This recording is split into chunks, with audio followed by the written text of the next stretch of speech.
Alhamdulillahirabbil alamin wassalatu wassalamu ala sayyidil mursalin nabiyina Muhammad wa ala alihi washabihi ajmain. Allahumma talana hikmataka wansur alaina rahmataka ya jal jalali wal ikram.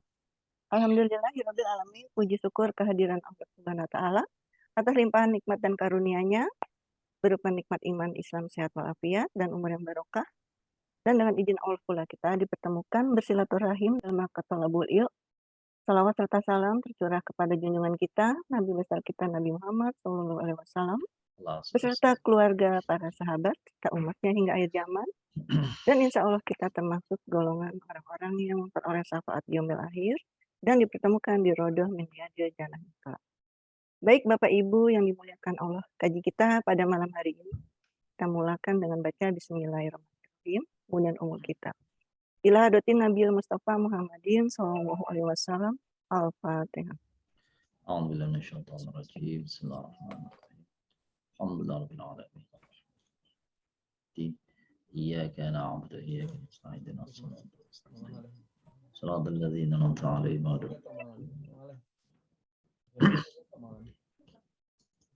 Amin amin ya rabbal alamin. Alhamdulillah telah hadir dalam taklim kita yang mulia ini Muhammad Ustadz Nasiruddin Khalid. Semoga Ustadz dengan keluarga senantiasa kami doakan selalu sehat sehingga bisa mendampingi kami semua. Begitu juga dengan Bapak dan Ibu yang dimulakan Allah juga dalam keadaan sehat walafiat. Amin. Waktu dan tempat tafadhol Ustaz. Terima kasih Bu Dana. Bismillahirrahmanirrahim. Assalamualaikum warahmatullahi wabarakatuh. Waalaikumsalam warahmatullahi wabarakatuh. Hamdan tayyiban mubarakan fih. Asyhadu an la ilaha illallah wahdahu la syarika lahu wa asyhadu anna sayyidina Muhammadan abduhu wa rasuluhu habibuhu wa safiyuhu. Allahumma salli wa sallim wa barik ala nabiyil karim wa rasulil azim nabiyina wa habibina wa maulana Muhammadin wa ala alihi wa sahbihi.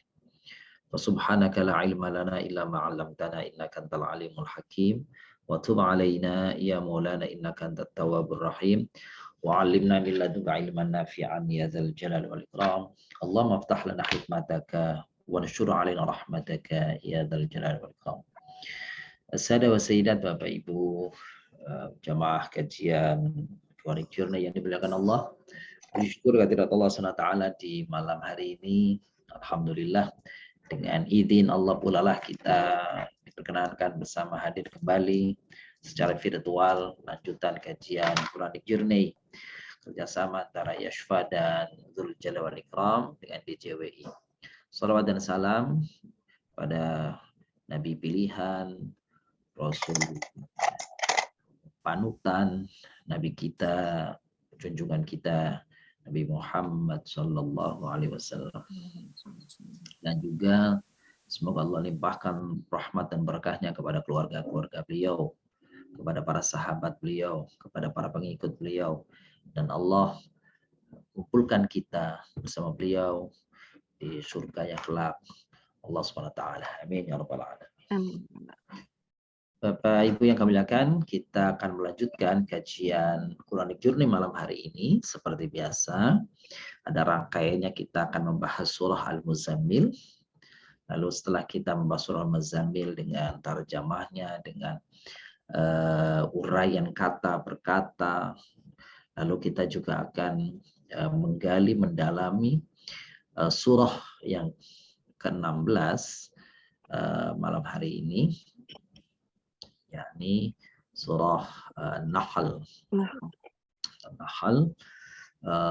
Kita ingin mengetahui hakikat daripada surah Nahl itu, baik dari sisi penamaannya, lalu kandungannya apa saja, huruf-huruf dan kata-katanya bagaimana, korelasi dengan ayat, dengan surah sebelum dan sesudahnya bagaimana. Insya Allah kita akan sampaikan. Dan terakhir, semoga waktunya masih tersedia bagi kita. Kita akan membaca bersama, memahami bersama doa-doa yang dilafazkan oleh orang-orang pilihan, para nabi, para rasul di dalam Al-Quran. Insya Allah demikian. Kita akan mulai. Silahkan Bapak Ibu bisa membuka panduan, buku panduannya. Barangkali ada yang sudah membaca menulis, menyempurnakan isian daripada surah Al-Muzammil. Malam hari ini kita akan membahas surah Al-Muzammil ayat 10 dan ayat 11, 11. iya. 10 dan 11. Baik, silakan. Para bunda, ada yang sudah selesai mengisi kolom-kolom makna per ayatnya? Kalau ada, silahkan kita akan coba bahas bersama. Siapa yang sudah? Monggo. Silakan Bapak Bunda Ibu. Riri, ayo Bunda Riri, coba Bunda silakan. Riri ditampilkan di sini.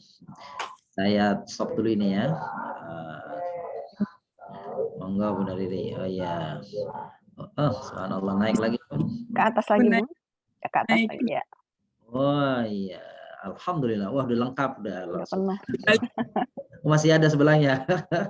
Udah komplit. Luar biasa. Oh iya. Alhamdulillah sampai dengan akhir. Luar biasa. Barakallahu fiik. Makasih Bunda. Yang lain silakan Bapak Ibu yang sudah menyempurnakan tulisannya. Pengisian makna perkataannya boleh. Coba Pak Ustaz. Masya Silakan, Allah. Pak Haji. Dan Pak Jazanan. Monggo. Monggo Pak Haji.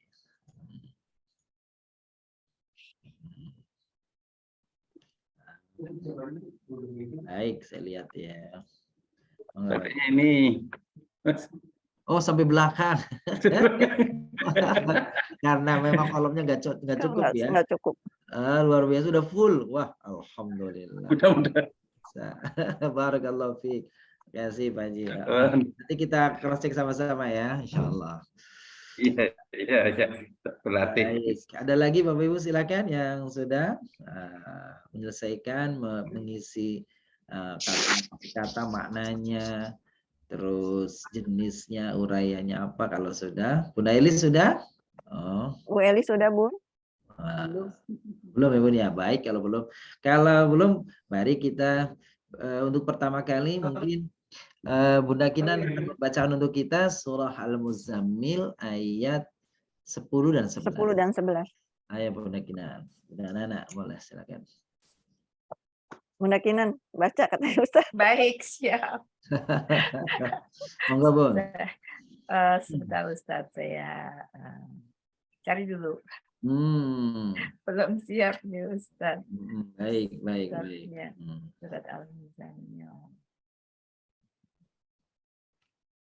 Semangat ya Ustaz.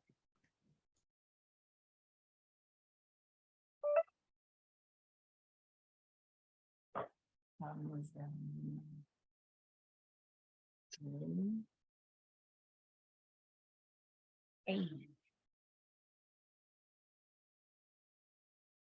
Al-Muzammil itu surat 73, Bun. Oh iya.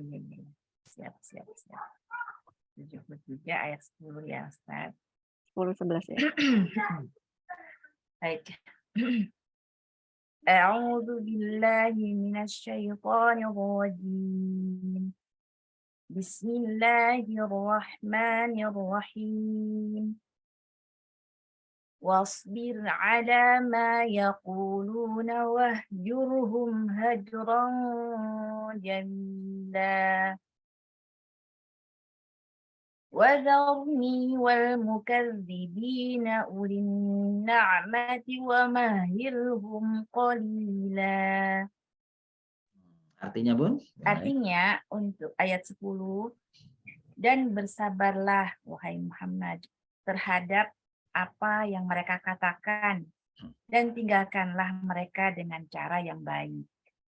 Ayat 11, dan biarkanlah aku yang bertindak terhadap orang-orang yang mendustakan, yang memiliki segala kenikmatan hidup, dan berilah mereka penangguhan sebentar. Alhamdulillah. Barakallahu fiik. Itu makna ayat 10 dan 11 dari surah Al-Muzammil. Bapak Ibu memuliakan, ketika kita bicara surah Al-Muzammil, maka terbayang dalam benak kita adalah surah yang pertama-tama turun kepada Nabi Sallallahu Alaihi Wasallam setelah surah Al-Alaq.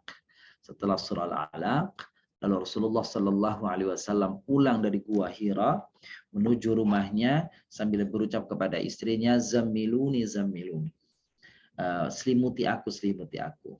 Lalu berselimut, turun ayat kepada beliau, "Ya ayyuhal muzammil," wahai orang yang berselimut, "qumil laila illa qalila," dan seterusnya sampailah tadi pada ayat yang ke-10 dan ke-11. "Wasbir ala ma yaquluna wahjurhum hajran jamila wadarni wal mukadzibin ulin na'mati wa mahiluhum qalila." Bagi yang muliakan, kita coba kita dalami makna pesan daripada surah Al-Muzammil ayat 10 dan 11 ini. Ayat ini sesungguhnya masih berbicara tentang bagaimana sikap Nabi Shallallahu Alaihi Wasallam yang menjadi teladan bagi kita ketika kita berdakwah, dan bagaimana pula Allah SWT meneguhkan hati beliau, membimbing beliau di dalam berdakwah. Sama halnya dengan kita, Bapak yang muliakan, ketika kita berdakwah, apa yang mesti kita pahami ketika kita berdakwah, dan hasil-hasil yang seperti apa yang mesti kita targetkan. Jadi target daripada dakwah itu tersampainya pesan kita kepada objek dakwah. Tetapi setelah kita sampaikan apa yang menjadi pesan kita, maka selanjutnya tidak ada kewajiban bagi kita, bukan merupakan tugas bagi kita untuk melihat atau untuk memaksa objek yang kita dakwahi untuk mengikuti kita. Maka berulang-ulang kali Nabi SAW mendakwahi orang-orang Quraisy, tetapi hasilnya orang-orang Quraisy itu sedikit saja yang beriman kepada beliau, tetapi kebanyakan mereka syirik, musyrik, enggan kepada dakwah beliau. Bukan hanya enggan kepada dakwah beliau, tetapi juga merintangi, yasudduna an sabilillah. Mereka merintangi jalan Allah, merintangi dakwah. Maka terhadap hal ini Allah SWT berfirman, "Wasbir ala ma yaqulun." Bersabarlah engkau hai Nabi, ala ma yaqulun, atas apa-apa yang mereka ucapkan, atas apa-apa yang mereka katakan, entah perkataan berupa hinaan, cercaan, gitu. Maka bersabar. Bapak Ibu yang muliakan, apa makna sabar? Makna sabar artinya atau maknanya adalah menahan diri untuk meraih sesuatu yang baik atau lebih baik lagi. Ya. Menahan diri untuk memperoleh sesuatu yang baik atau lebih baik lagi. Nah, gitu. Itu makna sabar. Secara bahasa seperti itu, gitu ya. Maka sabar sesungguhnya dalam kehidupan kita, para ulama membagi menjadi dua bagian, kesabaran di dalam ketaatan dan kesabaran di dalam musibah. Kesabaran dalam ketaatan artinya bahwa kita mesti mengelola hati kita untuk tetap istiqamah dan teguh dalam ketaatan meski begitu banyak godaan kepada kita untuk melanggar, untuk mengindahkan, untuk membiarkan ibadah. Ketika pagi, subuh, azan berkumandang, tentu bukan perkara yang ringan bagi kita. Maka istiqamah untuk menaati perintah Allah, bagian ini pula disebut sabar dalam ketaatan. Kala pagi, kala petang, kita membuka mushaf, membaca Al-Quran, banyak godaan. Baru berapa ayat kita baca, mungkin satu halaman kita baca, kadang-kadang kantuk menyerang kita, malas mulai menyerang kita. Maka sabar dibutuhkan dalam ketaatan seperti ini agar kita bisa selamat dari godaan syaitan atas ibadah yang sedang kita lakukan dan lain-lain sebagainya. Nah, itu makna kesabaran dalam ketaatan atau dalam ketakwaan. Yang selanjutnya, inilah sabar yang sering kita pahami ketika kita ketika kita menerima ujian, cobaan, kesulitan, entah sakit, entah penyakit, entah kesulitan ekonomi, kesulitan keluarga dan seterusnya. Maka itu pun perlu sabar. Sabar menahan diri dari berbuat yang tidak baik untuk memperoleh kebaikan atau yang lebih baik lagi. Itulah makna sabar. Maka Nabi Shallallahu Alaihi Wasallam diingatkan oleh Allah, diperintahkan oleh Allah atas apa yang dia terima dari ucapan orang-orang kafir yang boleh jadi melemahkan, yang boleh jadi kalau orang biasa mungkin putus asa.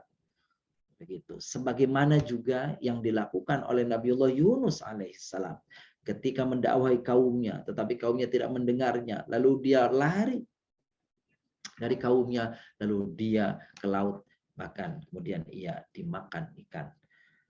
Nah, Nabi Shallallahu Alaihi Wasallam boleh jadi mungkin mengarah ke sana. Di dalam surat Al-Kahfi, Bapak Ibu melihat atau membaca ayat yang bunyi begini, fala'allaka baqi'un nafsaka ala atharihim illam yu'minu bihadzal hadithi asafa. Gitu ya. Fala'allaka baqi'un nafsak. Boleh jadi engkau membunuh dirimu. Ala atharihim, atas pengaruh-pengaruh mereka, atas bekas-bekas mereka, atas sikap-sikap mereka yang tidak mau taat kepadamu. Engkau tahu dakwahmu itu benar, apa yang kau bawa itu datang dari Allah, tetapi perlakuan, sikap, penerimaan dari umat, dari masyarakat sekitar justru nggak menerima, bahkan melecehkan, bahkan mengintimidasi. Maka terhadap hal ini Allah SWT berfirman, apa? Wasbir ala ma yaqulun. Bersabarlah engkau hai Nabi atas apa yang mereka ucapkan. Kenapa tidak yang mereka perbuat?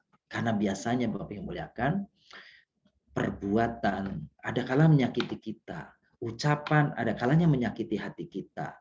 Tetapi seringkali ucapan yang kelihatannya itu keluarnya hanya dari mulut, tetapi pengaruhnya, sakitnya luar biasa bagi yang menerimanya. Itulah pepatah Arab mengatakan, apa itu? Al-kalamu yanfudhu ma la tanfudhuhul ibar. Itu kata pepatah Arab. Apa maknanya? Al-kalam, ucapan itu, perkataan itu mampu menembus objek yang tidak mampu ditembus oleh jarum sekalipun. Begitu, maka Al-Quran mengatakan, wasbir ala ma yaqulun. Bersabarlah engkau hai Nabi atas apa yang mereka katakan, yang perkataan itu menyakitimu, cercaannya, hinaannya, membuatmu sedih, membuatmu kecewa. Wahjurhum hajran jamila. Kalau engkau rasa perlu meninggalkan mereka, hajran jamila, maka tinggalkanlah mereka, biarkanlah mereka, gitu kan, dengan cara yang baik. Kenapa? Karena kalau engkau meninggalkan mereka dengan cara yang baik, maka kelak nanti engkau kembali kepada mereka dalam dakwah juga akan masih mendapatkan kebaikan. Tetapi ketika engkau meninggalkan mereka dengan cara yang buruk, engkau sendiri akan segan balik kepada mereka karena sikap kita yang sudah memberi kesan negatif pada mereka. Jadi, wasbir ala ma yaqulun wahjurhum hajron jamila. Bersabarlah engkau hai Nabi atas apa yang diucapkan oleh kaummu, dan tinggalkanlah sekiranya itu engkau akan lakukan sebagai suatu tindakan, gitu ya. Maka boleh, tapi hajron jamila, Allah berikan sifat jamil hajron, karena ada boleh jadi kita pindah, kita tinggalkan, kita berhijrah dari kaum, tetapi dengan cara yang buruk. Maka Allah tegaskan, sekalipun engkau mau meninggalkan mereka, maka tinggalkan mereka jamilan, dengan satu yang baik, meninggalkan dengan cara yang baik. Wadharni wal mukadzibina ulin na'mati wa mahilhum qalila. Wadharni, biarkanlah hai Nabi, aku yang akan memperlakukan mereka, membalas tindakan mereka, memberikan balasan, memberikan timpaan sepadan atas perbuatan mereka. wal mukadzibina, kan? Terhadap para pendusta itu. Ulin na'mati, yang memiliki segala kenikmatan, wa mahilhum qalila, dan mereka berikanlah penangguhan yang sebentar saja. Bapak yang muliakan, inilah sekali lagi metode dakwah dan jalan dakwah yang kita tiru dari Nabi Shallallahu Alaihi Wasallam sebagaimana diajari oleh Allah SWT. Artinya ketika kita berdakwah, dalam dakwah jangan berputus asa. Sekali ini kita gagal, kita ulang lagi besok. Besok kita gagal, lusa. Karena sesungguhnya yang dilihat oleh Allah SWT dari kita adalah usaha dan usaha. Adapun hasil dari apa yang kita dakwahkan, dari usaha dakwah kita serahkan sama Allah SWT. Allah yang pada balasnya. Jika ia tidak dibalas di dunia, pastilah mereka akan dibalas di akhirat nanti. Wadharni wal mukadzibin uli na'mati. Bapak Ibu yang kemuliakan, cara membacanya adalah uli na'mah, bukan uli ni'mah. Uli na'mati. Uli sendiri kita lihat ada wawu setelah huruf hamzah. Namun ini wawu ini untuk menunjuk bahwa hamzahnya berharokat dhammah, tetapi wawunya bukanlah wawu mad, artinya yang dibaca panjang. Ulin na'mati. Apa bedanya na'mah? Padahal artinya sama-sama kenikmatan. Ada na'mah, kenikmatan, ada nikmah, kenikmatan. Bahkan di dalam Al-Quran kata-kata itu bisa na'mah, bisa ni'mah, bisa an'um, bisa ni'am. Itu begitu banyak mana. Dalam dua kata yang mirip penyebutannya na'mah, dua nikmah, ternyata ada perbedaan makna di dalam keduanya Bapak Ibu. Dua-duanya nikmat. Tetapi kalau dia na'mah, nikmat yang dianugerahkan Allah kepada seseorang, tetapi dibalas, diperlakukan nikmat itu dengan keangkuhan, dengan kesombongan, maka itu namanya na'mah. Jadi nikmat yang diperoleh oleh orang, tetapi kemudian digunakan nikmat ini untuk justru berfoya-foya, melanggar, durhaka kepada pemberinya, itu namanya na'mah. Tapi kalau anugerah yang diberikan digunakan di jalan yang diridhoinya, itu namanya nikmat. Nah, jadi kita insya Allah kita beroleh nikmat, tetapi jangan sampai kita bersikap seperti orang yang menerima nakmah, nikmatnya kita. Masya Allah. Begitulah Al-Quran indahnya ya. Jadi kata yang sama itu kalau nggak ada harokatnya sama Bapak Ibu. Cara membacanya sama. Antara nikmat sama nakmat sama kan gitu ya. Dan ternyata sekali lagi tadi dua-duanya mengandung arti kenikmatan. Di dalam terjemahan tidak kita dapati itu. Tetapi dalam tafsir itu akan kita dapati. Di dalam kamus-kamus bahasa Arab. Al-farqu baina na'mati wa ni'mati. Apa itu perbedaan antara nakmah dan nikmah, baru kita temukan. Sekali lagi tadi, kalau nakmah, dua antara nakmah dan nikmah adalah anugerah, adalah kenikmatan. Tetapi perbedaannya adalah menyikapi nikmat itu. Jika orang menyikapi nikmat itu untuk kesombongan, untuk kebangga-banggaan, untuk berfoya-foya, untuk hal-hal yang durhaka, maka anugerah itu disebutnya nakmah. Tapi ketika anugerah itu disikapi dengan syukur, digunakan untuk jalan ketakwaan kepada Allah SWT, maka anugerah itulah namanya nikmat. Nah, Masya Allah. Wah mahilhum qalila. Ini juga luar biasa Bapak Ibu. Ini sekali lagi ini kata indah dalam Al-Quran. Kita di dalam surah At-Tariq, gitu ya, surah At-Tariq Bapak Ibu, di akhir ayat, di akhir surat At-Tariq itu, wa amhilhum ruwaida. Ya gitu ya. Amhilhum ruwaida.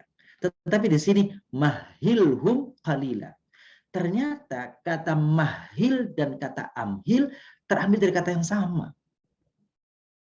Mahala. Ini mahala bukan pakai bahasa Indonesia ya. Mahal bukan. Jadi mahala itu artinya setapak demi setapak, sedikit demi sedikit. Maka kita biasa menerjemahkan mahlan itu artinya pelan-pelan. Mahlan ya bunaya, pelan-pelan, slowly gitu ya. Jadi kalau Bapak Ibu lagi ngobrol sama orang Arab, ngomongnya cepat, bilangin sama dia, mahlan ya Syekh, gitu. Mahlan, slowly, be slow, gitu. Jalannya cepat, mahlan ya akhi, mahlan ya ukhti, itu. Sayang kemarin Bu Rifa sama Bu Anang nggak dipraktekkan ini ya di sana gitu ya. Mahlan. Jadi kalau ada orang Arab ngomong, mahlan, mahlan, gitu ya. Kalau Suwaya juga bisa, Suwaya. Kemarin kita bahas ya, Suwaya, Ruwaida. Oke. Jadi ini mahlan, dalam Al-Quran mahlan. Kalau mahlan artinya pelan-pelan, tapi kalau amhil maknanya justru artinya serempak, seketika. Gitu ya. Artinya berjauhan. Gitu. Di dalam kaidah shorof, dalam kaidah tasrif, ada fi'il mazid namanya. Fi'il mazid itu berarti fi'il yang bertambahan. Ada yang bertambahannya tad'if, tasydid, ya. Dari aslinya mahila jadi tambah tad'if jadi mahala yang kita di ayat ini nih. Ada kalanya tambahnya hamzah di depan. Amhala, yumhilu. Nah, jadi kata dasarnya sama, mahila, tetapi ketika ditambah tad'if, tasydid di tengahnya, mahil artinya seperti pada kata dasarnya pelan-pelan, artinya setapak demi setapak, sedikit demi sedikit, bertahap, pelan-pelan. Tetapi ketika amhilhum itu, amhilhum artinya serempak. Ya. Jadi keseluruhan. Jadi artinya bukan malah setapak demi setapak, bukan setahap demi setahap. Kalau amhilhum justru keseluruhan, gitu. Itulah keunikan dari bahasa Arab. Jadi Bapak Ibu muliakan, inilah 2 ayat yang kita bahas di dalam pertemuan kali ini. Sekali lagi, pesan kuatnya di dalam 2 ayat ini ada pesan metode dakwah bagi kita. Pertama, mesti sabar di dalam melakoni dakwah. Memang Bapak Ibu yang kami muliakan, serendah-rendahnya orang menolak dakwah kita itu, kalau dia masih cuma diam saja, itu masih beruntung kita. Tapi kadang-kadang mereka menolak, bukan hanya menolak, tetapi mereka menghina, mencaci, mencerca kita. Nah, itulah yang memang mesti difahami konsekuensi dakwah ya seperti itu. Dikritik, dicemooh, itu konsekuensi dakwah yang mesti diketahui sebelum dakwah. Jadi tidak semua dakwah itu lancar, dakwah itu aman, damai. Ada dakwah yang kadang-kadang ada saja sudah kita sampaikan dengan baik sekalipun ada saja orang-orang yang tidak berkenan dengan apa yang kita sampaikan. Maka Al-Quran mengatakan wasbir ala ma yaqulun. Seandainya engkau sudah tidak tahan dengan mereka, ya sudah boleh pergi sementara. Tapi kalau engkau pergi, tinggalkan mereka secara baik-baik. Wahjurhum hajron jamila. Dan setelah itu, kalau engkau masih nggak puas, nggak usah membalas dendam. Wadharni wal mukadzibin. Biar aku, kata Allah, yang akan membalas mereka. Boleh jadi balasanku nanti di dunia ini, sekarang dunia ini, atau nanti balasanku di akhirat nanti. Wadharni wal mukadzibin. Padahal kurang apa, kata Allah, mereka sudah kasih nikmat yang banyak. Meskipun nikmat yang aku berikan kepada mereka, mereka jadikan itu sebagai alat untuk foya-foya, sebagai alat untuk berbangga-banggaan, bahkan sebagai alat untuk menghambat dakwah. Banyak orang yang punya harta, justru hartanya digunakan untuk menghambat dakwah. Gitu ya. Untuk menyusahkan, gitu ya. Untuk mencegal orang, mencegat ulama, gitu dan seterusnya. Wal mukadzibina uli na'mati wa mahilhum qalila, kan gitu.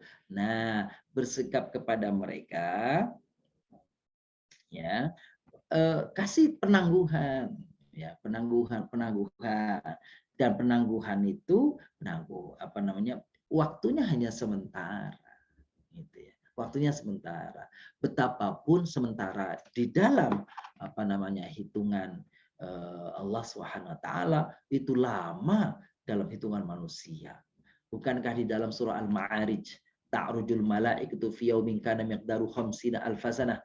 Malaikat saja yang naik ke langit, ta'rujul malaikat, satu kali naik ke langit dalam hitungan malaikat, fi yaumin, dalam sehari, bukankah dalam hitungan manusia khamsina alfasanah, sepadan dengan 50.000 tahun menurut hitungan tahun kita. Jadi apa? Relatif gitu ya. Panjang yang dirasakan manusia tidaklah panjang dalam hitungan Allah Subhanahu wa taala. 10, 20, 30 tahun bukanlah waktu yang lama dalam pandangan Allah dibanding dengan waktu nanti di akhirat. Baik, itu pesan saya kira di dalam surah Al-Muzammil ayat 10-11. Kita dalami Bapak Ibu, coba kita cocokkan bagi yang sudah menulis. Ini ya, maknanya Bapak Ibu kita aja maknanya.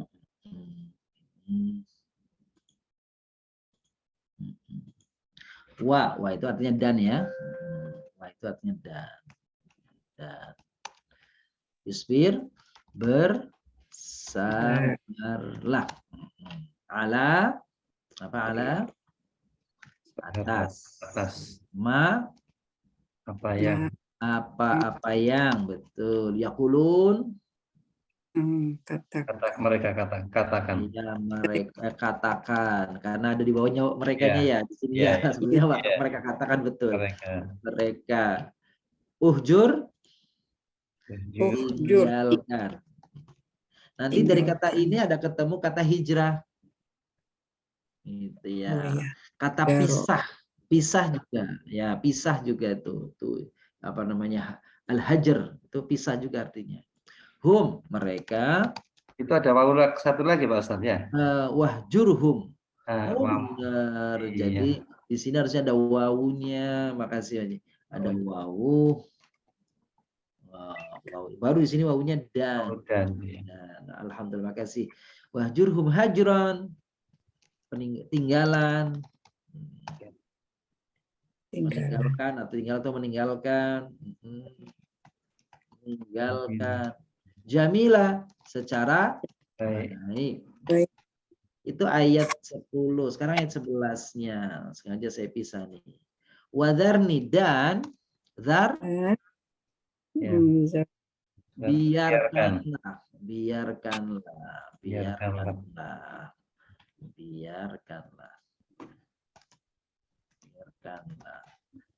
Nah, ni itu sengaja saya pisah. Nun itu nggak ada artinya, tapi ini nanti namanya nun, ini huruf wiqayah artinya.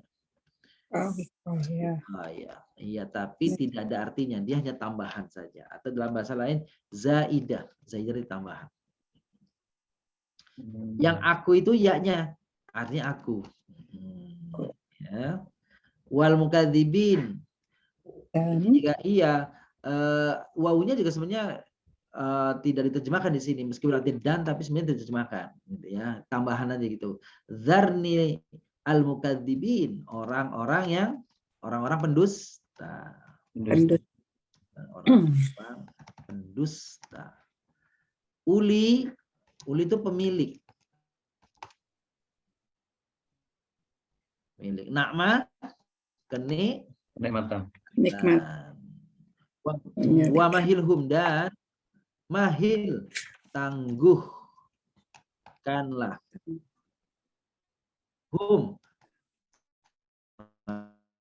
mereka qalil aja, mereka sebentar. Wa mahilhum. Oke. Sekarang kita kenali jenisnya nih Bapak Ibu nih. Wa-nya wa apa nih Bapak Ibu nih? Huruf. Karena ada kaitan sebelumnya berarti huruf ataf. Ini huruf ya. Hurufnya huruf ataf.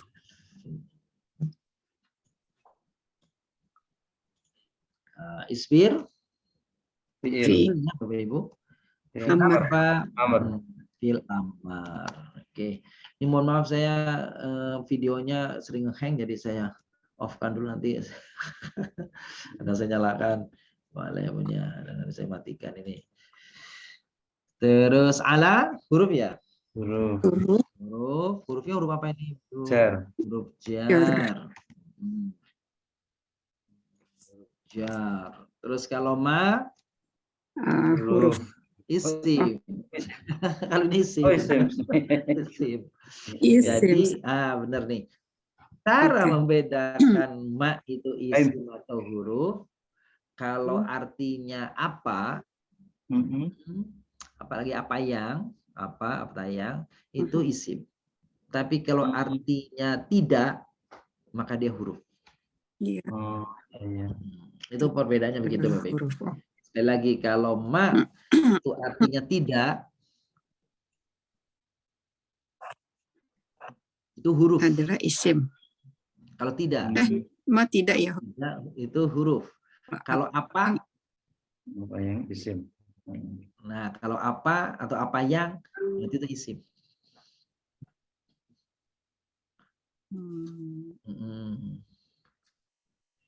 Gitu ya. Saya kalimat begini. Ma'araftu, orang bilang hal arafta hadzal rajul, hal arafta. Apakah engkau tahu? Ma'araftu, aku tidak tahu.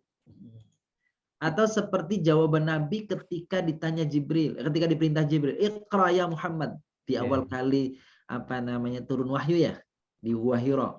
Apa kata Nabi? Ma ana biqari. Aku tidak bisa membaca. Aku tidak bisa membaca. Ma ana biqari. Berarti ma-nya artinya tidak. Tidak. Nah, ketika artinya tidak, barulah ma itu masuk kategorinya huruf. Gitu ya. Tapi kalau artinya apa? Artinya isim. Isim apa ini Bapak Ibu Ma? Namanya isim mausul. Sahih, mausul. Gitu ya. Kalau ya, perbedaannya gini. Ma itu nanti ada istifham, ada mausul, ada dua nih ya. Ma juga artinya, dan dulunya isim. Perbedaannya apa Bapak Ibu? Kalau istifham itu artinya apa? Tok, apa?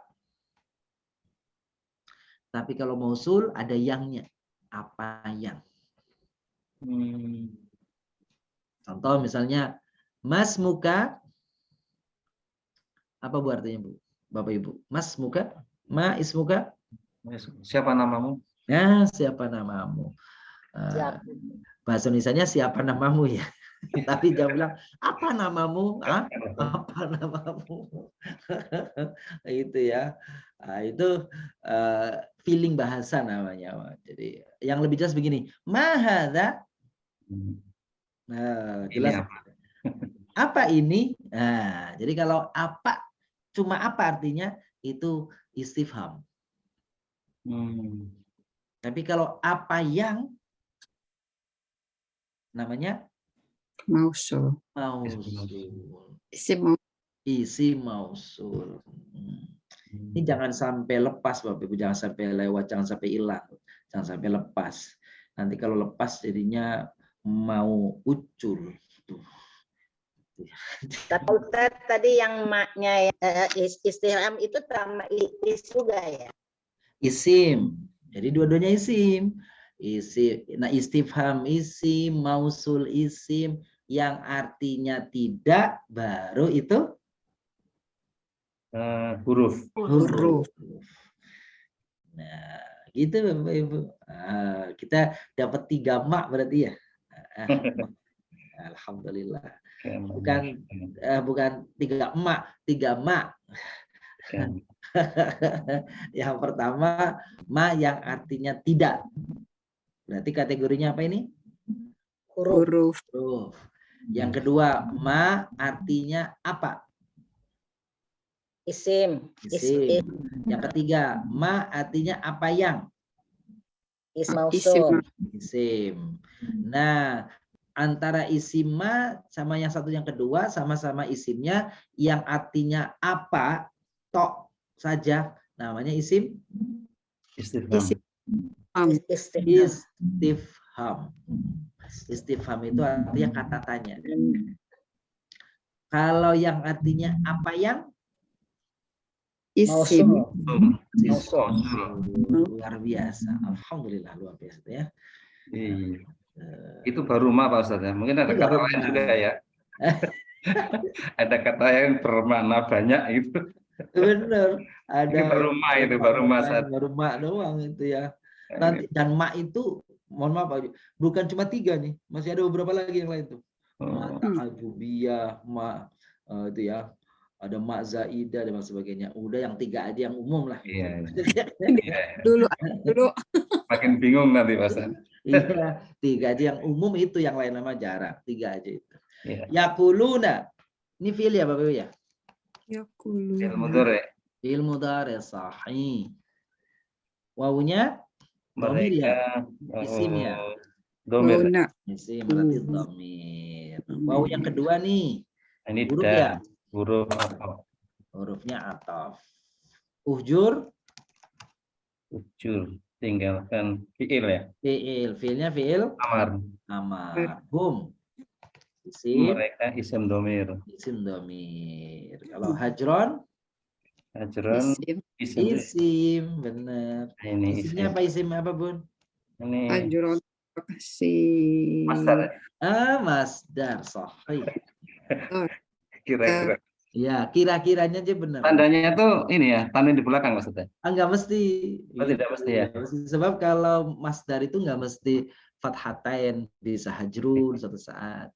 Oh, Tapi apa itu masdar? Nah, boleh sedikit ya Bapak Ibu ya. Masdar itu begini. Masdar itu kata benda yang dibentuk dari kata kerja. ya. Saya ulang lagi, masdar itu kata benda yang dibentuk hurufnya dari kata kerja. Ya. Itu namanya masdar. Itu tuh masdar. Jadi kalau hajaro, hajron, gitu ya. Hajaro, hajron. Terus kalau nasoro, nasron. Fataha, fathan. Boleh fathan, boleh fathun, tapi umumnya di dalam tasrif, sorof, meski memang an, gitu. Baik, alhamdulillah. Kita lanjutkan. Jamilan, jamilan isim ya. Baik. Apa nih Bapak Ibu? Sifat ya. Sifat. Ya. Alhamdulillah, sifat. Mil. Sekarang ayat ke-11.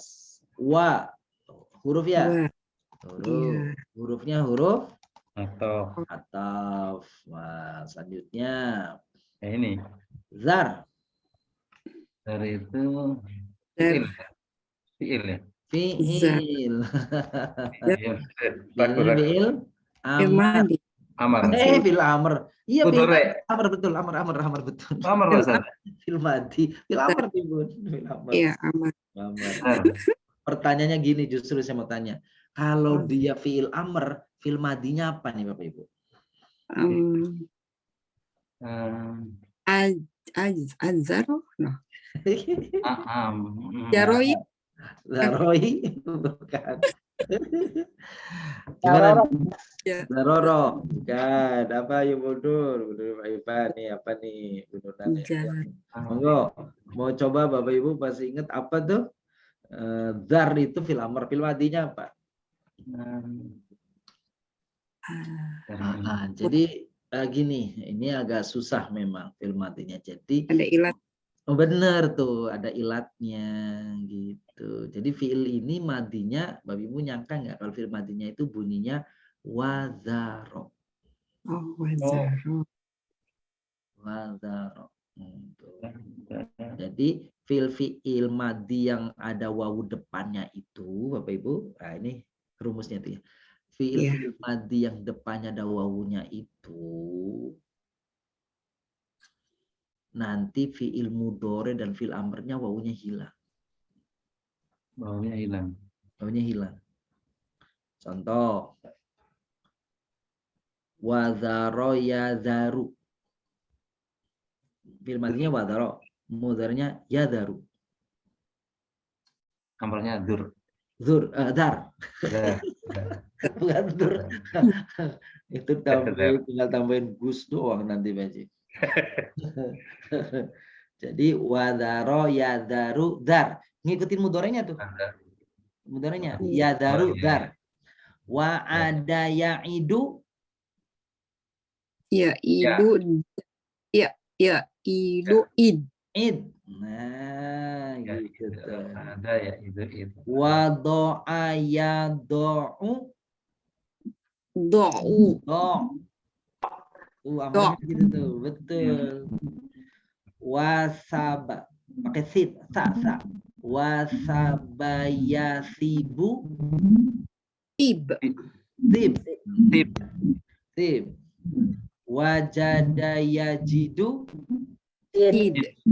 jid. Tid. Begitu. Pak Ustadz, namanya apa yang di depan? Namanya kalau fi'il madhi yang ada wawu depannya namanya fi'il misal. Misal ya. Misal. Nah, misal. Dulu kayaknya udah pernah bahas itu ya kita dulu ya. Nah, ya tapi agak lama dulu kapan gitu. Ada bab, ada siapa? Karena banyak.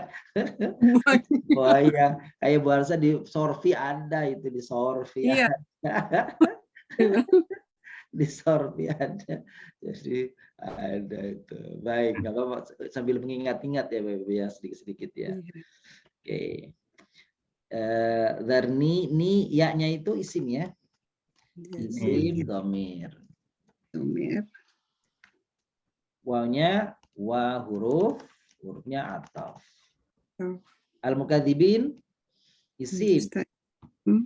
Jama apa nih Bapak Ibu? Muzakkar salim. Muzakkar salim. Sahih. Oke, yalihi uli. Uli itu ternyata isim. Bukan huruf ya. Ya bukan huruf, dia uli isim. Ya. Maka dia ada ulu, ada ula, ada uli. Ya. Oh, ini apa namanya? Isimnya sebentar, ini namanya di isim kepemilikan.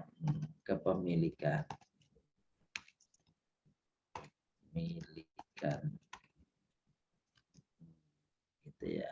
Jadi ula, uli, ulu itu sama, artinya itu milik kepunyaan. Ya. Al-milkiyah, gitu dalam bahasa Arabnya al-milkiyah namanya.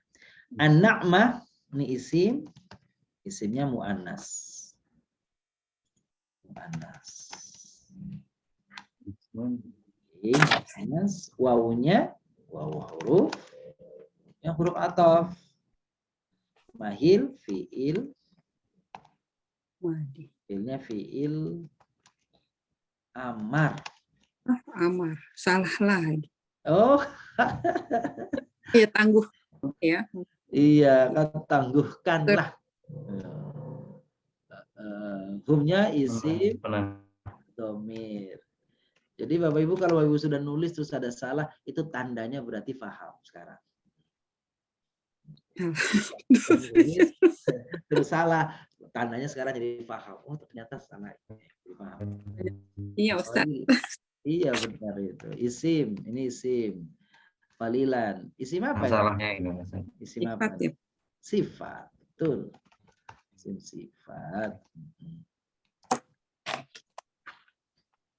Alhamdulillah selesai sudah kita mengurai kata-kata di ayat ke-10 kata 11 di surah Al-Muzammil. Sebelum kita beranjak ke ikhtisar daripada surah, boleh Bapak Ibu barangkali ada yang ingin bertanya tentang kata atau tentang tadi penjelasan pada surah Al-Muzammil ayat 10 dan 11. Kalau ada, monggo diberitakan. Silakan Pak Haji. Terima kasih Pak Ustaz. Assalamualaikum warahmatullahi wabarakatuh. Waalaikumsalam. Itu di yang nomor 16 Pak Ustaz ya. Al-mukadzibin itu yang jamak mudzakkar salim. Iya, betul. Itu yang menunjukkan jamaknya itu binnya itu Pak Ustaz ya. Tidak terpisah jadi satu gitu Pak Ustaz ya. Jadi jamaknya itu orang-orang kok jadi satu tapi tidak terpisahkan katanya sehingga masuk dalam jamak mudzakkar salim, mau menjelaskan. Iya, makasih Mbak Di. Benar. Jadi pertanyaan begini, mukadzibun kan sama mukadzibin sama ya. Iya. Jadi kalau Bapak Ibu kalau ketemu al-muslimun sama al-muslimin itu sama tuh, jamak mudzakkar salim dua-duanya. Bedanya kalau yang muslimun tentu dia pakai tanda wawu ya. Gitu ya. Kalau muslimin tandanya ya gitu ya. Iya. Pertanyaannya kenapa nggak dibedakan kan gitu ya? Kenapa nggak dibedakan wawunya sendiri, iya-nya sendiri begitu? Kenapa ketika dibilang yakuluna wawunya disendirikan? Gitu ya. Kalau yakuluna wawunya kok disebut sendiri, tapi kalau mukadzibuna kok wawunya nggak disebut sendiri? Nah, di dalam i'rabul Quran, i'rab kalau yakuluna fiil itu artinya apa Bapak Ibu? Kata kerja. Kata kerja. Kalau kata kerja, perbuatan pekerjaan ada pelakunya enggak? Ada. Nah, maka pelakunya itu wawu. Gitu ya. Sekarang kalau mukadzibun, orang-orang yang berdusta, pekerjaan bukan? Bukan fiil, bukan kata kerja itu. Itu kata sifat. Kata sifat. Maka ketika kata sifat tidak perlu ada pelakunya. Maka wawu dan ya di dalam kaidah itu bukan menunjukkan jamak, tetapi wawu sama ya menunjukkan dia itu rofa atau jar. Kalau wawu berarti dia rofa, marfu. Kalau yin berarti dia majrur, jar atau nasab. Jadi wawu sama ya itu tanda i'rab namanya. Masih ingat i'rab Bapak Ibu? Jadi nanti ada Pak Ustaz. Kan ada ibu lu. Jadi luna itu Pak Ustaz pecah itu kan? Mohon maaf, boleh agak pecah suara ininya pertanyaan. Coba diulangi lagi maafun. Maksudnya yang kita pecah wawu yang terakhir wawu dan nun itu kan, una itu kan. Benar. Jadi wawu pada mukazibun atau mukazibin itu nggak dipecah. Dia itu satu kata. Meskipun artinya banyak. Ya betul. Betul. Tapi kalau yakuluna itu dua kata. Nah ini yang penting Ibu ya. Saya ulangi lagi ya. Jadi kalau muslimun itu satu kata. Satu kata tapi artinya banyak. Gitu ya. Berbeda dengan kata yakuluna, itu fiil. Kalau itu fiil. Nah, kalau fiil yakuluna dua kata tuh. Ada yakul, ada wawu. Nah, mudah-mudahan ini bisa ditangkap. Belum. Belum. Jadi khusus khusus fiil Ustaz ya. Iya nih, kalau gitu saya kasih ini nih, kasih tulisan nih. Lain yakulu Pak Ustaz. Ya, selain jangan yakulun deh. Ya. Perhatikan dua kata berikut. Yakuluna bisa Pak Ustaz. Iya, boleh yakuluna. Sebentar. Ini belum tampil ya ini ya? Belum. Oh, belum dari tadi lah.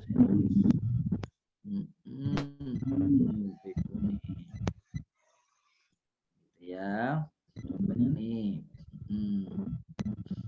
Perhatikan dua kata berikut ini.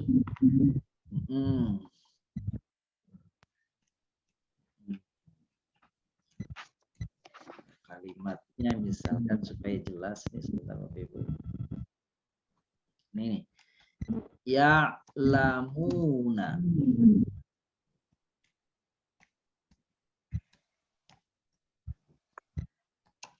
Dan mereka alimuna.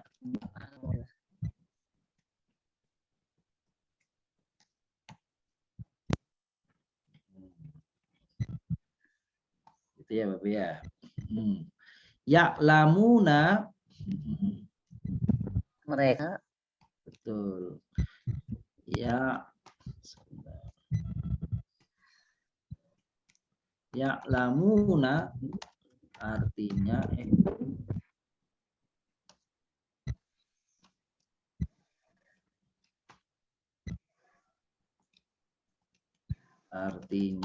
mereka mengetahui. Gitu ya Bapak ya. Kata ini, ungkapan ini sudah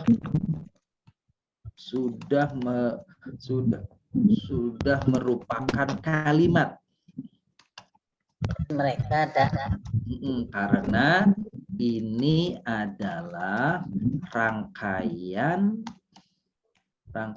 dari fiil dan isim yang berfungsi sebagai subjek. Fiilnya adalah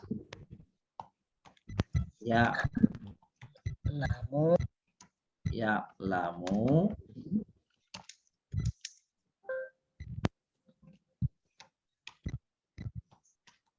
sedangkan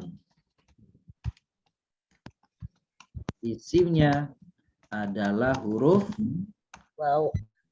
Gitu tuh. Sebentar Bapak Ibu, kita ganti dulu fontnya biar enak.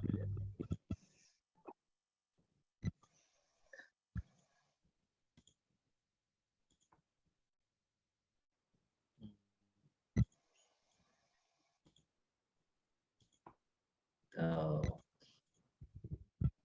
Apakah tulisannya kelihatan Bapak Ibu? Kelihatan. Kelihatannya.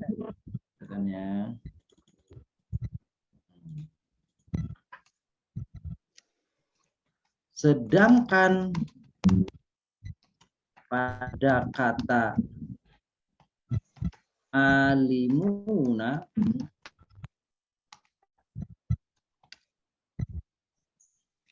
adalah kata, bukan kalimat. Gitu tuh. Kalau ya'lamuna kata atau kalimat?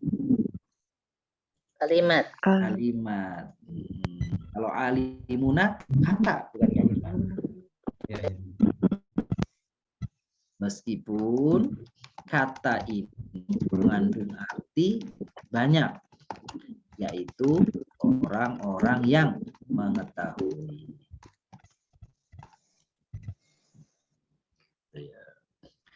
Tadi di atas sudah ada terjemahannya belum ini ya?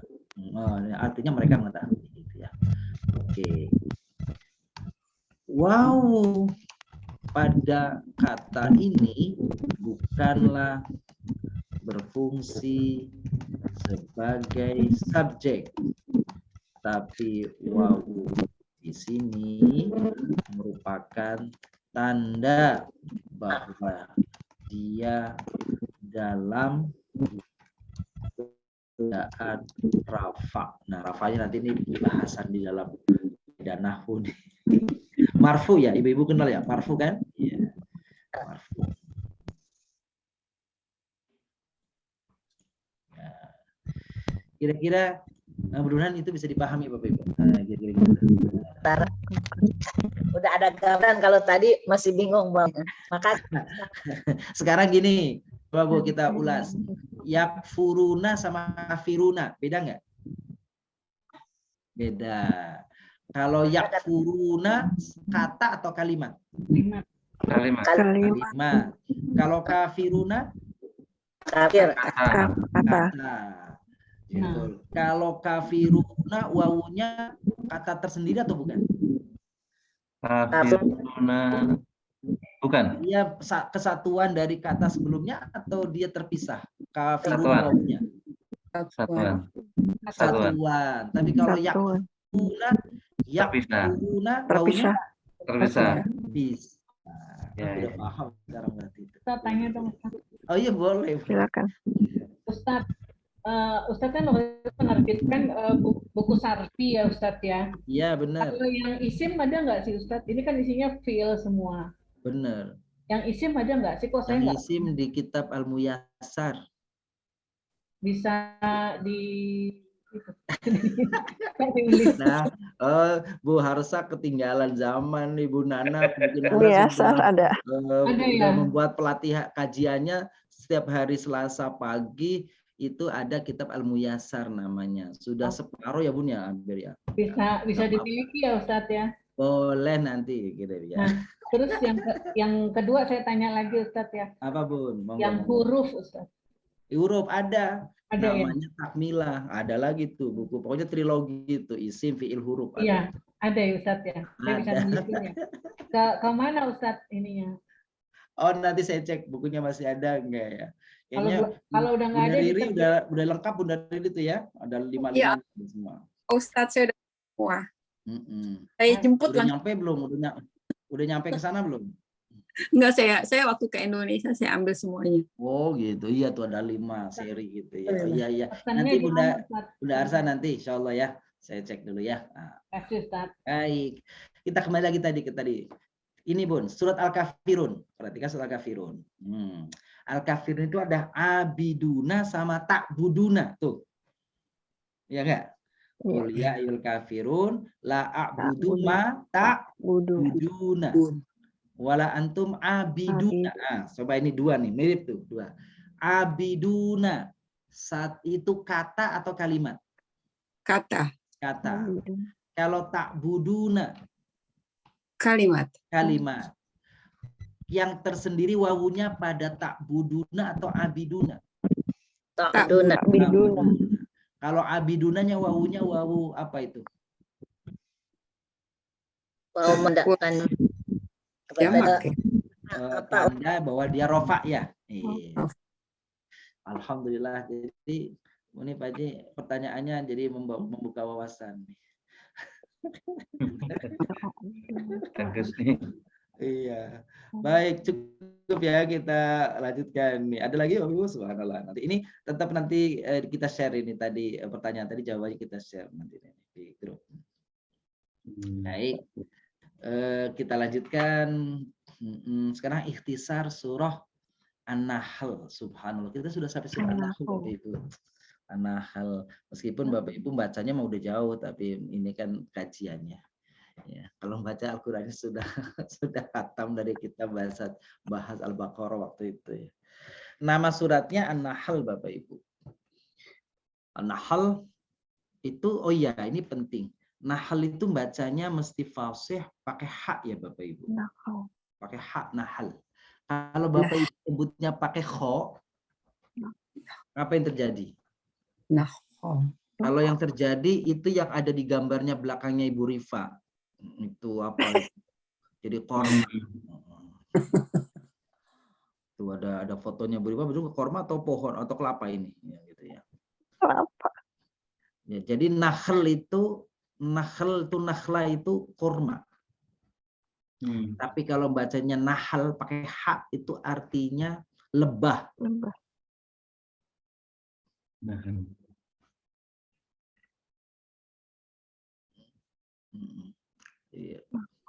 Nakhel itu kurma tapi bukan buahnya ya Bapak Ibu. Kalau buahnya tamar namanya. Nakhel itu batang kormanya, batang pohonnya itu namanya nakhel. Jadi korma itu ada batangnya, ada pelepahnya, ada kormanya.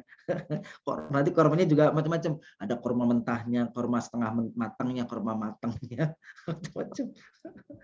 Itu ya. Nah itu tuh. Oke, lanjutkan.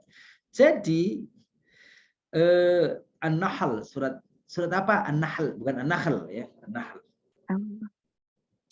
Alasan penamaan surat. Jadi Bapak Ibu muliakan, ternyata nama surat ada 2 di sini. Ada An-Nahl gitu ya. Satu lagi namanya An-Ni'am. Nama yang lainnya adalah An-Ni'am. Jarang kita dengar nih An-Ni'am. Kenapa alasannya Nahl sama Ni'am nih Bapak Ibu nih?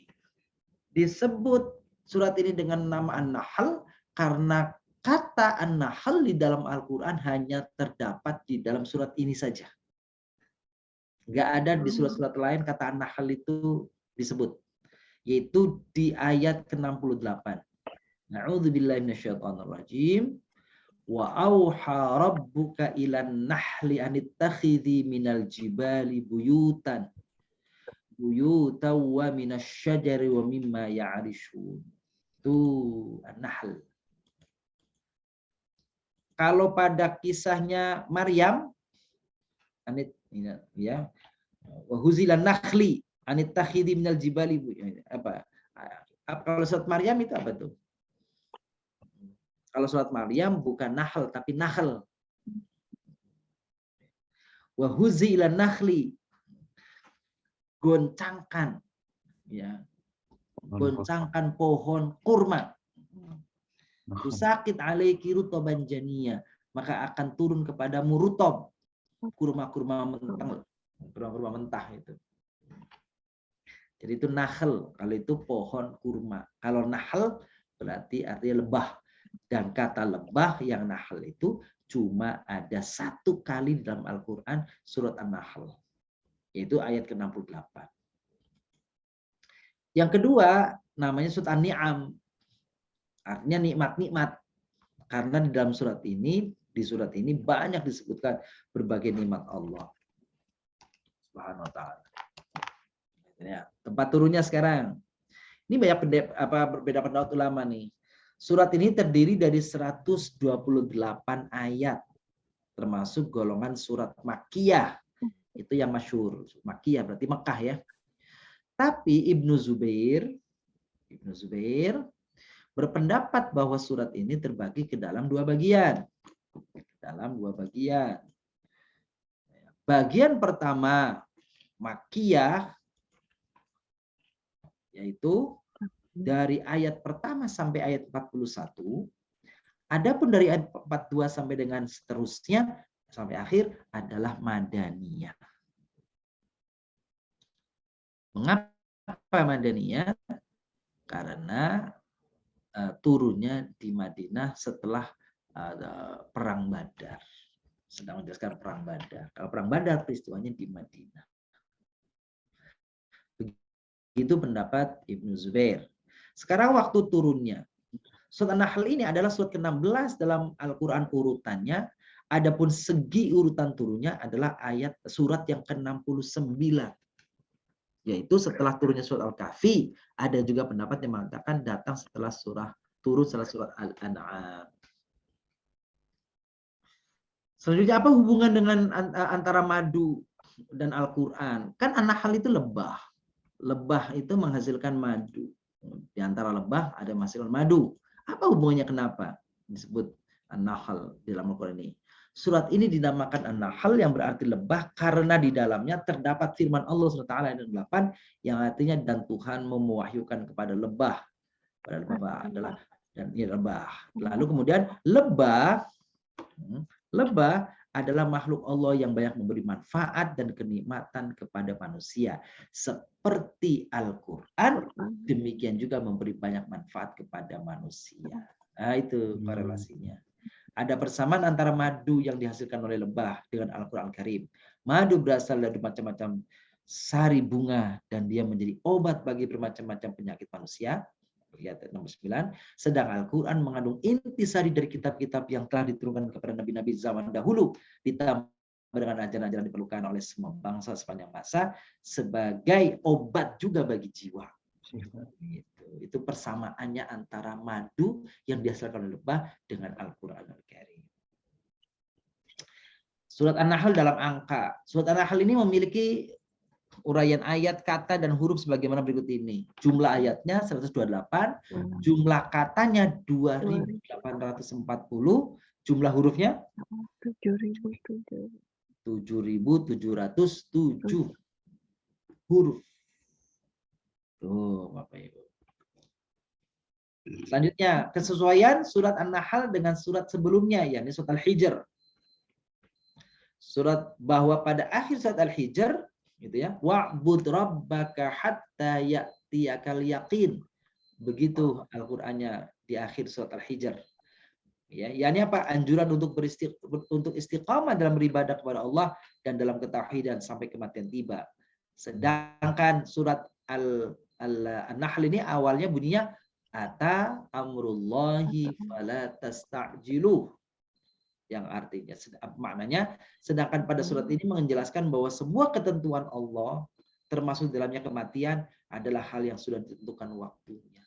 Jadi yang terakhir bicara tentang sembahlah Allah sampai datang kematian, lalu disambut surat yang baru, kematian adalah bagian daripada ketetapan Allah tentang waktu.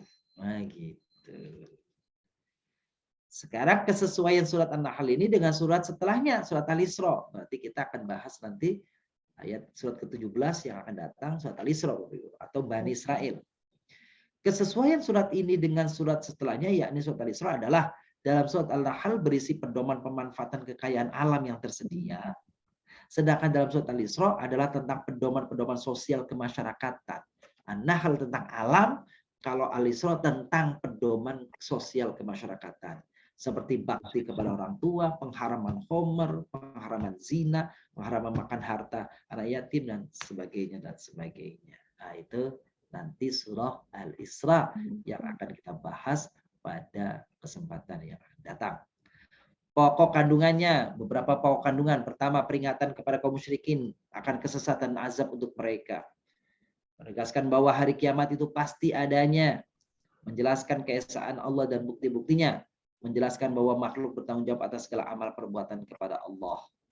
Menjelaskan tentang hukum makanan dan minuman yang haram. Menjelaskan tentang kewajiban mengikuti perjanjian dan larangan mempermainkan sumpah. Nggak boleh main-main dengan sumpah. Menjelaskan tentang larangan membuat-buat hukum yang tidak ada dasarnya. Jangan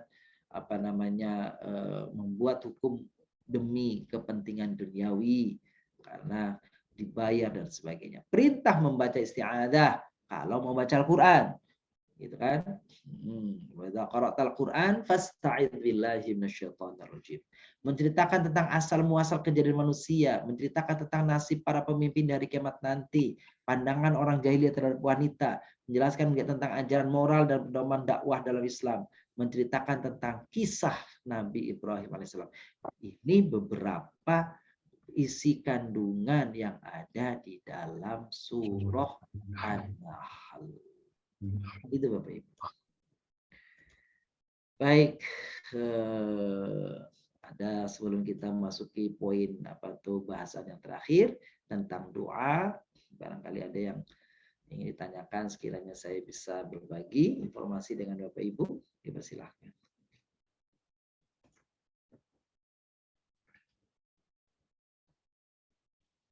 Silakan Bapak Ibu yang ingin bertanya.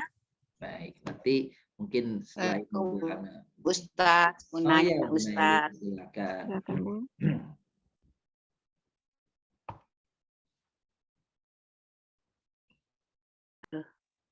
Iya. Silakan. Ini sinyalnya ini Ustaz agak ya, ini. Oh iya, lagi ada gangguan kali Bun ya sinyal. Gangguan. Tapi bisa didengar Ustaz ya? Insya Allah. Dengar. Bisa. Enggak, itu kita pernah saya dengar itu di surat An-Nahl itu kan di ayat 18 apa 19. Wa in ta'udu ni'matallahi tuhsuha itu maksudnya menghitung itu bagaimana ininya penjabarannya tuh Ustaz? Baik, makasih udah. Kalau kita ingin menyampaikan kepada sahabat kita atau bagaimana menyampaikan kepada orang lain. Baik, makasih. Makasih Ustaz. Sama-sama.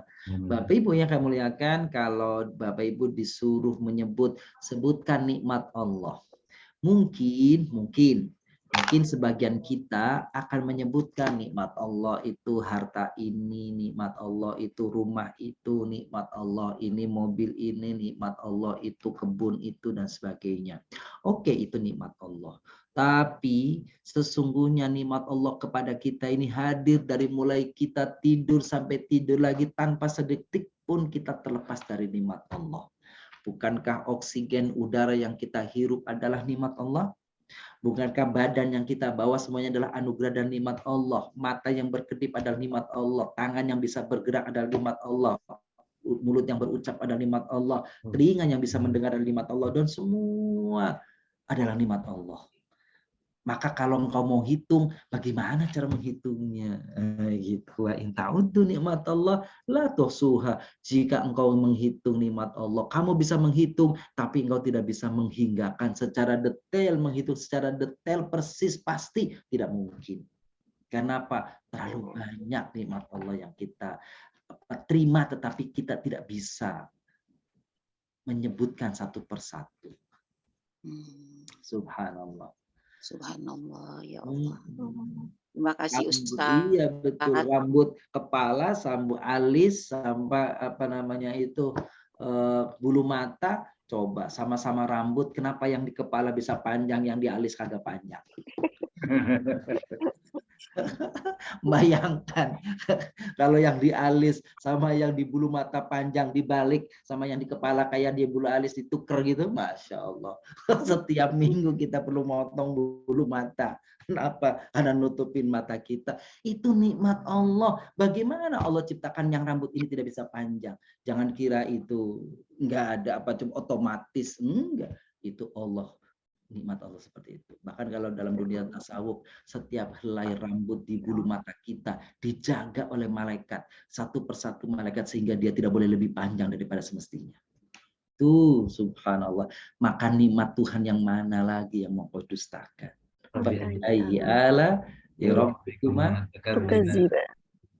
Demikian Bunda Eli, mohon maaf. Iya. Baik. Terima kasih Ustaz. Assalamualaikum. Waalaikumsalam warahmatullahi wabarakatuh. Kita lanjut pada doa yang terakhir ya. Doanya sudah masyhur, sudah maklum, sudah hafal. Adanya pada surah Al-Baqarah. Saya buat ada 3, Bapak Ibu kalau perhatikan ini ada 3 warna ya. 3 warna. Sengaja nih saya buat warnanya berbeda. Untuk menunjukkan bahwa pada surat ini, pada ayat ini maksud saya, itu memang ada 3 doa yang berbeda. Berbeda permohonannya ya gitu. Yang pertama, Rabbana la tu'akhidna in nasina aw akhtana. Rabbana artinya wahai Tuhan kami. La tu'akhidna, jangan engkau siksa kami. Jangan engkau azab kami. Inna sina, jika kami lupa ya Allah, lupa melaksanakan ibadah, lupa melaksanakan kewajiban, atau tidak lupa tapi kami keliru, kami salah, kami khilaf, kami melakukan apa-apa yang kau larang. Tolong ya Allah, jangan kau azab karena itu, karena salah dan khilaf kami. Rabbana wala tahmil alaina isran, ya Allah jangan kau timpakan, jangan kau bawakan, jangan engkau embankan kepada kami isran, beban, tanggungan. Kama hamaltahu 'alal ladzina min qablina, sebagaimana tanggungan itu, beban itu pernah kau timpakan kepada orang-orang sebelum kami yang berat. Konon sholat saja Nabi Musa alaihissalam sholatnya lebih jauh, lebih banyak daripada sholat kita. Maka Nabi waktu mendapatkan perintah sholat ini kan Rajab ya. Perintah sholat 50 rakaat. Kata Nabi Musa, nggak bisa, kau nggak kuat umatmu, minta lagi, minta diskon. Maka kemudian minta diskon jadi 40. Turun kepada Nabi Musa, kata Nabi Musa, nggak kuat umatmu Muhammad, minta diskon lagi jadi 30. Datang lagi ketemu Nabi Musa lagi, berapa? 30. Enggak kuat umatmu, minta keringanan lagi jadi 20. Sampai 20 kata Nabi Musa, itu pun masih berat, minta lagi diskon jadi 10. Ketika ditanya, udah berapa 10? Nah, saya kira itu juga enggak kuat. Udah sana datang balik lagi, minta lagi diskon, datanglah jadi 5. Ketemu Nabi Musa, nih Bapak Ibu nih, sampai 5 nih, ketemu Nabi Musa bilang, kalau bisa mah minta lagi keringanan. Coba Nabi minta lagi ya. Apa kata Nabi? Aku malu katanya, udah berkali-kali minta. Ini Bapak Ibu kelihatannya saya nyampaikan kayak lelucon, tapi itu hadis sahih ada nyampaikan. Ada hadis sahihnya menyampaikan itu. Jadi ini bukan perkara main-main, memang betul begitu. Lalu ketika Nabi mengatakan cukuplah aku terima yang 5 ini, maka turun ada suara dari langit mengatakan yang 5 itu nilainya sama dengan yang 50 rakaat tadi. Subhanallah. Maka kita doa, jangan kau timpakan kepada kami beban melebihi beban yang kami sanggup seperti kau bebankan kepada orang-orang dahulu ya Allah, umat-umat terdahulu. Nah, kita ringan salat kita ini. Puasa saja kita cuma sebulan. Iya, puasa ini sebulan. Umat-umat lain puasanya ada yang sampai 50 hari. Itu ya. Nah, jadi berat, kita ringan insyaallah. Rabbana wala tuhammilna ma la taqata lana bih. Ya Allah, jangan Engkau bebankan kepada kami ma la taqata lana bih, apa-apa yang memang kami tidak mampu untuk membawanya. Kami tidak mampu melaksanakannya. Kami tidak kuat mengamalkannya. Wa'fu anna, ya Allah, ampuni, maafkanlah kami jika apa yang sudah Kau berikan kepada kami padahal itu ringan, tetapi kami juga tidak bisa melakukannya. Atau apa yang Kau larang ternyata kami juga melaksanakannya. Tutup dosa kami, ya Allah. Warhamna, sayangi kami, karena kami sesungguhnya membutuhkan kasih sayang-Mu, ya Allah. Di dunia ini, di alam kubur nanti, sampai kami menjelang masuk surga-Mu, semua itu adalah rangkaian rahmat-Mu yang kami butuhkan, ya Allah. Maka Nabi SAW ketika di depan para sahabat, la yudkhilal jannata ahadun, la yudkhilal jannata ahadan amaluhu, kata Rasulullah, tidak akan memasukkan seseorang ke dalam surga amalan-amalan yang dilakukannya. Maka sahabat bertanya, tidak juga engkau ya Rasulullah? Rasul menjawab, betul, tidak juga saya. Illa ayyataghammadani Allah bi rahmatihi wa fadlihi. Kecuali karena rahmat dan karunia Allah yang Allah berikan kepadaku sehingga aku layak untuk masuk surga. Kalau Rasul mengatakan begitu, apalah kita. Gitu. Jadi, tetapi untuk mendapatkan rahmat Allah itu, maka ibadah harus kita lakukan. Memang ibadah kita tidak sebanding dengan nikmat yang Allah anugerahkan. Tetapi meskipun tidak sebanding, Allah yang Maha Pemaaf, Allah yang Maha Penerima segala kekurangan, keterbatasan kita. Insya Allah mudah-mudahan ridho menerima amalan ibadah yang kita lakukan untuk mendapatkan rahmatnya. Anta maulana, engkaulah pelindung kami. Fangsurna, maka tolonglah kami. Al qaumil kafirin, atas orang-orang kafir. Doanya bukan doa yang asing bagi kita. Ini doa yang insya Allah senantiasa Bapak Ibu bacakan juga di dalam sebagian waktu kita. Alhamdulillah. Ilmunya sangat bermanfaat untuk kehidupan kami semua, Ustaz. Alhamdulillah. Baik, barangkali Bapak Ibu yang ada yang bertanya. Wah, luar biasa, udah cukup kayaknya, bilang pas. Pak Ustadz. Boleh. Ayo benar, monggo Bu Haji, monggo saja. Saja. Kan wa'fu anna waghfir lana, perbedaannya maaf atau ampuna dengan Iya. Ibu kok bisa saja cari selaknya sih pertanyaannya. Wa'fu anna waghfir lana, yang satu ampuni, yang satu maafkan. Apa sih kan gitu ya? Ini Bun. Kalau wa'fu anna itu Allah mengetahui dosa-dosa kita nanti ketika dihisab misalkan gitu ya. Allah tahu. Tapi dalam tanda kutip kira-kira Allah nggak mempedulikan itu. Udah lewat sana. Saya udah selesai sana gitu. Nah, itu wa'fu anna itu. Memaafkan, membiarkan. Itu namanya wa'fu anna. Jadi ya Allah, kesalahan kami yang kami sadari itu tolong jangan kau azab. Tolong dibiarkan aja. Makanya ibu-ibu kalau kita bersalah, contoh ya, kita nginjek kaki orang. Ya, nginjek kaki orang. Dalam bahasa Arab kita ngomong apa tuh? Afwan. Ya, afwan. Bahasa Indonesia apa afwan? Maaf kan gitu. Maaf. Itu artinya sebenarnya asli katanya bukan maaf. Artinya apa? Saya menyadari kekeliruan saya menginjak kakimu, tapi tolong jangan kau balas ya. Gitu. Biarkan saya ini, kekeliruan saya itu tolong dibiarkan. Itu namanya afwan. Jadi kita menyadari betul kesalahan kita di hadapan Allah. Andai Allah Subhanahu wa Ta'ala mampu sebenarnya untuk mengazab kita, tapi kita minta, ya Allah, biarkan saja kesalahanku itu yang kau ketahui, dan sesungguhnya Engkau Maha Pemaaf. Gitu, wa'fu anna itu begitu. Yang pertama, wa'fu anna.